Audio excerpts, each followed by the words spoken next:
বন্ধুরা good morning. তো আজকে দেখো সকাল সকাল বৃষ্টি দিয়ে শুরু হয়েছে। তো তারপর দেখো মা এখানে দাঁড়িয়ে আছে, বলছে কি রান্না করা যায় বলতো, কেননা মার তো গ্যাস শেষ হয়ে গেছে, সেই জন্য আমাদের এখানে একবারই সবার রান্না হচ্ছে। তো মেয়ে মানুষদেরই একটাই চিন্তা সকাল হলে কি রান্না করা যায় কি রান্না করা যায়। তো তারপর দেখো আমার পুজো চলে এসছে, এখানে দেখছি আমি শুয়ে আছি, তো ওকেও বিছানায় ওঠাতে হবে, বুঝেছো। তো সেই জন্য ওইরকম করে শুধু দাঁড়িয়ে থাকবে, ওকে বিছানায় ওঠাতে হবে। দেখো কত আদর আমার সঙ্গে, দেখো। তো তারপর আবার মার কাছে গেলাম, বললাম যে কি করবা তুমি বলো। মা বলছে আবার তুই ক্যামেরা করছিস। তো আজকের স্পেশাল হচ্ছে তোমার চিংড়ি মাছের মালাইকারি করছে, দেখো তোমরা। মানে এটা হচ্ছে আজকের শো স্টপার যেটাকে বলে না, সেটা হচ্ছে।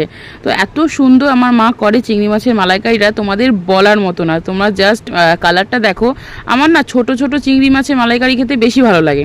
তো এই বলতে বলতে মা বললো তুই স্নানটা করে নে। তো দেখো আমি স্নানটা করে নিয়েছি, আজকে মাথাটা ঘষেছিলাম। তো দেখো মাথাটা ঘষেছি, তো চুলটা খুবই ভেজা ভেজা ছিল, তো আমি পাখার সামনে বসেছিলাম তো চুলটা শুকানোর জন্য।